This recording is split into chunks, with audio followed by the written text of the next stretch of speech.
Olá, sejam bem-vindos. Eu sou o Jorge, sou da área de História, Filosofia e Sociologia. Eu estou aqui mais uma vez para conversar com vocês sobre filosofia contemporânea, a filosofia da nossa época, né? Que na verdade começa, como eu disse para vocês em aulas anteriores, na segunda metade do século XIX, onde algumas ideias, alguns problemas filosóficos começam a aparecer com relação à tradição filosófica ocidental, com relação à história da filosofia aqui no Ocidente. Então nós falamos sobre positivismo, lá do Sr. Augusto Comte, falamos sobre idealismo, do Georg Hegel, né? Falamos sobre o materialismo histórico dialético, dos filósofos Karl Marx e Friedrich Engels. Falamos também do antirracionalismo de um filósofo chamado Friedrich Nietzsche, que é um filósofo bastante importante para pensar a filosofia contemporânea, o papel que a psicanálise, né, assume dentro dessas discussões, dentro desse debate filosófico. Psicanálise, que vamos lembrar, não é exatamente uma filosofia, mas fornece muitos subsídios e também discussões para que os filósofos, né, reavaliem aí a condição e o papel que a filosofia tem na formação do ser humano contemporâneo, do homem contemporâneo. Estudamos também fenomenologia, um método de investigação filosófica criado pelo Edmund Husserl, um método que foi também bastante influente, principalmente nas filosofias do existencialismo, né? Ali sobre o filósofo Martin Heidegger e também o filósofo Jean-Paul Sartre. Estudamos um pouco a escola de Frankfurt e uma diferença, né, uma diferenciação que eles fazem entre razão crítica e razão instrumental, e em que eles pensam o papel que a racionalidade, né, ocidental teve no desenvolvimento dos seres humanos, no desenvolvimento da ciência também, dentro da história do Ocidente, e principalmente, né, o modo como essa racionalidade se apresenta no mundo contemporâneo. Então, os filósofos da escola de Frankfurt, Adorno e o Horkheimer, fazem também uma crítica à história da racionalidade, à história da filosofia ocidental, e pensam aí, né, e mostram que aqueles ideais de racionalidade que atingiram o seu ápice ali no período do Iluminismo não se concretizaram no mundo contemporâneo.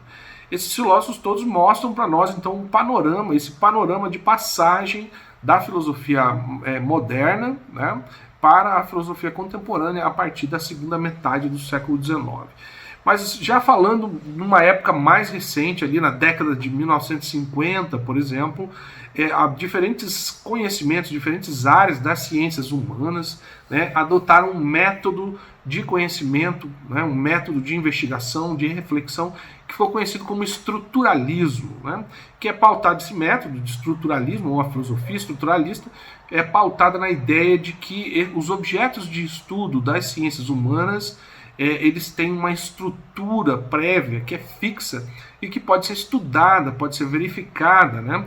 Pode ser ali investigada, testada ao modo das ciências. Por isso, então, nessa década as ciências humanas ganham aí um grande destaque. Então você vai ter, por exemplo, na área da linguística, né, a ideia de que a linguagem é formada por estruturas gerais. Você vai ter na antropologia também a ideia de que existe aí uma estrutura prévia sobre as tradições, né, e as instituições de diferentes culturas que podem ser estudadas dessa maneira, né? Na ciência política também destaca a presença de estruturas fixas e prévias, né, que instituem as relações sociais.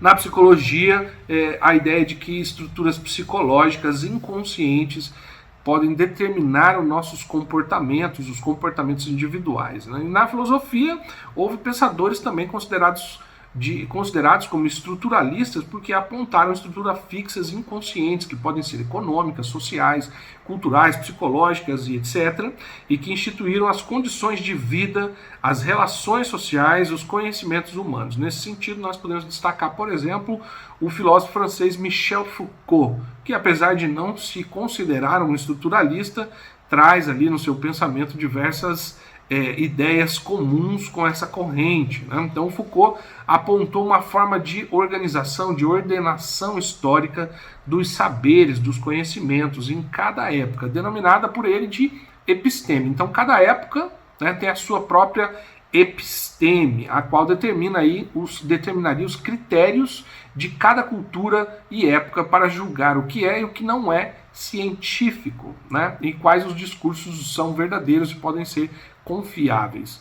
Essa ordenação estaria sujeita então a rupturas, como exemplifica a ocorrência de 3 epistemes, né? No decorrer da história. Então cada época tem a sua própria episteme, o seu próprio conjunto de valores, conhecimentos e saberes, e aí existem também rupturas com as épocas subsequentes, né? A noção de conhecimento, as epistemes, as 3 formas de epistemes, que são descontínuas para o Michel Foucault, se divide aí então em 3 momentos cruciais para a história do desenvolvimento da humanidade. Segundo Foucault, a primeira episteme é a noção de conhecimento como apreensão das essências, né, que vai até o século XVI. Então, até esse período, os filósofos, os pensadores, artistas, cientistas acreditavam que o conhecimento verdadeiro era a compreensão ou a percepção das essências que estão aí, né, das essências das coisas, dos seres humanos e também da própria existência. A segunda episteme, né, que vai ali do século XVII até o século XVIII, trabalha com a noção de conhecimento como uma representação da realidade pelo sujeito. Então o sujeito tem ali uma estrutura prévia, né, que é capaz de representar mentalmente, representar o mundo e as experiências que nós vivemos. Então quando olhamos para o mundo e vivemos neles, né, com todos os problemas, questões que ele nos impõe, nós temos uma estrutura prévia capaz de representar tudo isso e compreender tudo isso. E a terceira forma de episteme, que vai do século XIX ao século XX, que segundo o senhor Michel Foucault, é a busca daquilo que permanece oculto sob as formas de vida e os conhecimentos humanos. Aquilo que ficou ali, né, não apareceu, não veio à tona, mas que está ali também determinando as formas de vida, as relações sociais, econômicas e assim por diante. Porém, o senhor, então, Michel Foucault, né, propôs que os indivíduos lutassem para constituir as suas próprias subjetividades e as suas próprias singularidades, né, apesar das determinações externas, conforme a gente viu. O estruturalismo, então, foi sucedido por novos movimentos, tá? Depois do trabalho do senhor Michel Foucault, novos movimentos vieram a questionar o estruturalismo como um movimento chamado de pós-estruturalismo. O pós-estruturalismo é um movimento que se contrapõe à ideia de que a sociedade, ou mesmo os objetos de estudos das ciências humanas, têm estruturas prévias e fixas, né? Eles contrapõem, criticam essa visão do estruturalismo. Tá? E um dos principais representantes desse movimento pós-estruturalista são os filósofos Gilles Deleuze, né, e o filósofo Félix Guattari, que desenvolveram aí a chamada filosofia da diferença, né, e que faz uma contraposição às ideias do estruturalismo. O Deleuze e o Guattari privilegiavam as singularidades e defendiam o desenvolvimento e a invenção, né, de forma criativa das subjetividades, levando-se em conta o jogo de forças que promovia a transformação constante de cada sujeito. Então nós estamos inseridos num contexto, né, que pressiona a nossa própria existência, pressiona a nossa compreensão e o nosso comportamento. No entanto, o Gilles Deleuze e o Félix Guattari privilegiam aí o nosso esforço de inventar de forma criativa a nossa própria subjetividade, a nossa singularidade. Esses dois filósofos, investigaram então os significados que o pensamento, né, tem dentro do nosso período contemporâneo e buscou novas possibilidades para expressar o pensamento. Por isso, o Gilles Deleuze faz um diálogo muito grande e muito importante entre as áreas filosóficas, ou a área da filosofia, e aqueles conhecimentos que ele chama de não filosóficos. São conhecimentos da área da ciência, conhecimentos também da área das artes, e assim ele consegue fazer um diálogo muito interessante entre filosofia e a literatura, a filosofia e o teatro, a filosofia e a pintura, por exemplo, e principalmente a filosofia e o cinema. Isso mesmo, o Gilles Deleuze tem um livro muito interessante sobre o cinema e faz uma análise muito profunda dessa forma, né, de arte no mundo contemporâneo e o significado que tem para a formação da subjetividade, para a formação da singularidade dos indivíduos. O Deleuze destaca, então, dentro desse contexto, né, da filosofia contemporânea, a gênese do pensamento, a origem do pensamento, dependia de algo que retirasse o pensamento do repouso, né, da imobilidade e das abstrações, e trouxesse esse pensamento de volta para a reflexão, de volta para o mundo também, né? Entendia que pensar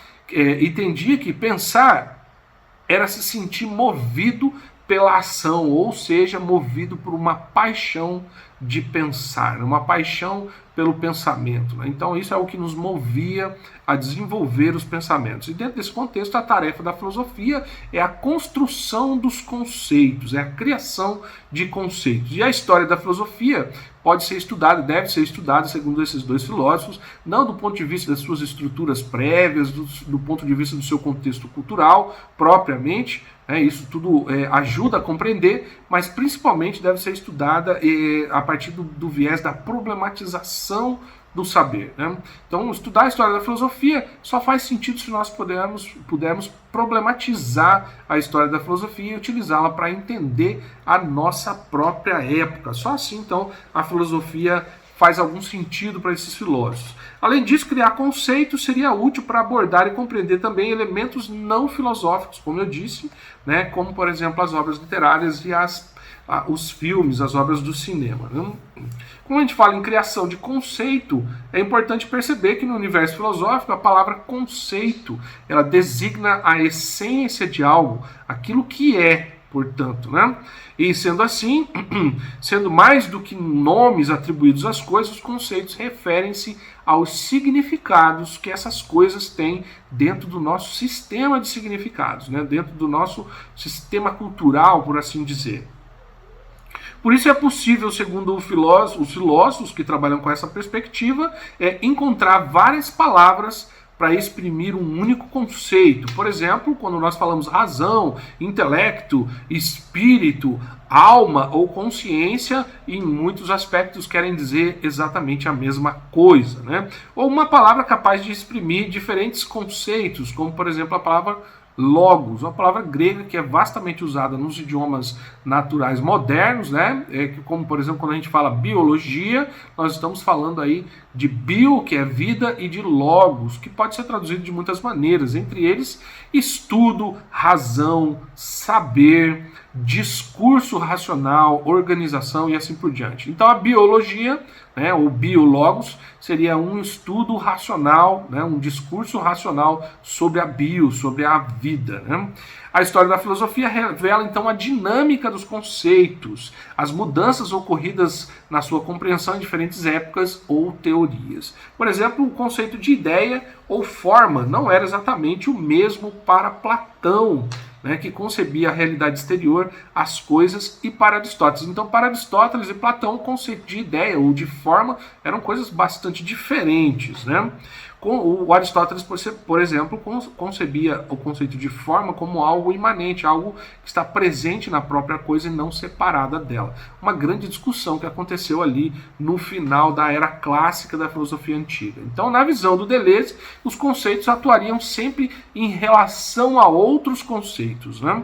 Operando com base em condições determinadas pelos problemas que os geraram. Então o conceito sempre está ali dentro de um esquema maior, né, e faz sentido dentro de uma rede maior de significados e de conceitos, tá? Então o senhor Gilles Deleuze, né, com base nessa visão, criou alguns conceitos que são interessantes para pensar a filosofia. Por exemplo, o chamado corpo sem órgãos, ou ainda o de rizoma, né, um conceito aí que foi criado que foi apropriado pelo Gilles Deleuze para entender outros fenômenos. Foi apropriado lá da área da biologia, né? Então, o corpo sem órgãos, segundo esse filósofo, foi proposto para contrapor-se ao conceito moderno de consciência, né? O Gilles Deleuze julgava necessário ressaltar o vínculo do pensamento com a dimensão sensível, vínculo que julgava ser exemplificado pela filosofia e também pela arte. Então, nosso pensamento, segundo o Gilles Deleuze, não está sozinho, ele não pensa sozinho, né? Ele pensa sempre a partir dos dados sensíveis, então tem um vínculo intrínseco ali entre o pensamento e a nossa experiência sensível, a dimensão sensível, né? Por isso, então, a arte também vai ter um papel importante. O conceito de rizoma, né, por parte aí do Deleuze e do Guattari, serve para descrever as relações que se estabelecem entre diferentes formas de pensamento, o filosófico e o não filosófico, por exemplo, né? E os desejos inconscientes, aos quais não teriam começo nem fim, muito menos uma finalidade ou uma estrutura central. Então lembre-se que eles estão se contrapondo ao fenômeno lá, ao movimento do estruturalismo, né? Então eles não admitem a existência de uma estrutura previamente determinada ou fixa, né? Isso tudo, o rizoma tem aí uma relação com os desejos inconscientes, na verdade. Em botânica, por exemplo, na área da botânica, o termo rizoma, né, o conceito de rizoma, designa aí um tipo de caule com um formato de raiz e que se ramifica para todos os lados sem uma direção definida, né, e originando diversas conexões. No âmbito da filosofia, isso pode ser tomado como uma metáfora, né, no âmbito da filosofia, principalmente da filosofia da diferença, que é a filosofia criada pelo Deleuze, né? Um rizoma representa um modelo de resistência às estruturas fixas, né? Então o rizoma é aquilo que resiste a essa ideia de uma estrutura fixa, né? Uma vez que ele não pode ser formatado com base em uma estrutura central, sob pena de reduzir suas infinitas combinações. Este modelo ressalta que os indivíduos se movem no tempo e são afetados por uma infinidade de ideias. Nós somos afetados o tempo todo, né, por estímulos, ideias que vieram através da nossa educação, através do nosso contato, dos nossos diálogos com outras pessoas, com acesso às informações, à cultura e etc, e muitas outras formas. Então, conceitos, fatos, valores, ideias sempre estão ali nos afetando e também, né, dentro do jogo aí do conhecimento, eles têm uma propriedade única lá para o senhor Gilles Deleuze, né? Os quais incorporam, rejeitam e modificam, criando sempre novos conteúdos. É no conflito dessas ideias, é na interação entre essas ideias que nós conseguimos, então, formar novos conceitos, criar novos conceitos e compreender o mundo segundo os seus próprios critérios. Para entender um pouco mais desses conceitos, dessa ideia do Guattari, do filósofo Gilles Deleuze, eu vou indicar para você as atividades do volume didático, né, do material didático, desculpa, as atividades do material didático que vão da página 27 e a página 28. Ali você vai encontrar um resumo de questões, né, envolvendo aí pelo menos esses períodos finais da história da filosofia.